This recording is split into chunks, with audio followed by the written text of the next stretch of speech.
एक जमीन जिस पर सदियों तक एक ऐसा बादशाह हुक्मरानी करता रहा जो सिर्फ ताज का नहीं, खुदा होने का दावा करता था। मैं तुम्हारा सबसे बड़ा रब हूं, जिसके लिए लोग जमीन पर नहीं सजदों में चलते रहे। और फिर एक ऐसी रात जब उस बादशाह की नींद एक ख्वाब ने छीन ली, और जब मौत उसके सामने आई तो वो पानी की एक बूंद का भी मुकाबला न कर सका।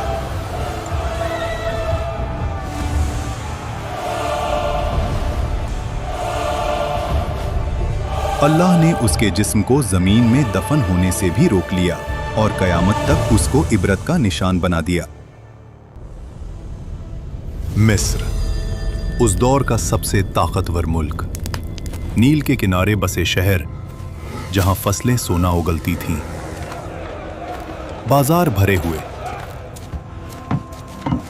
महल पत्थर के नहीं गुरूर के बने हुए, और इन सब के बीच एक शख्स,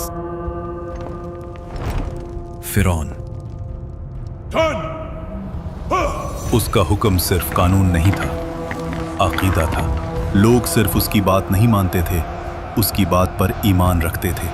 वो कहता था, मैं तुम्हारा सबसे बड़ा रब हूं। और मिस्र खामोश रहता था। इसी मिस्र में एक कौम ऐसी भी थी जो रोशनी नहीं देखती थी, बनी इसराइल। उनके घर अलग थे, उनका लिबास अलग, उनकी जिंदगी अलग। और जोर लगाओ। उन्हें गुलाम बना दिया गया।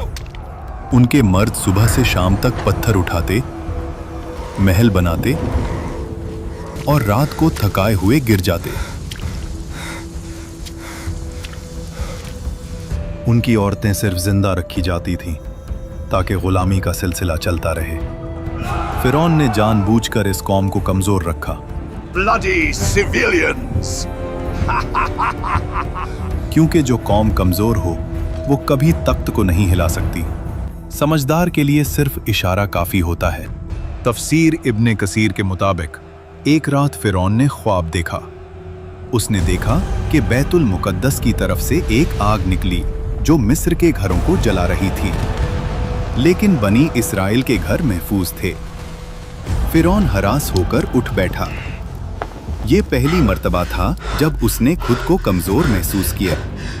उसी रात नजूमी और इल्मे गैब का दावा करने वाले दरबार में बुलाए गए, ख्वाब सुनाया गया और फिर वो जुमला बोला गया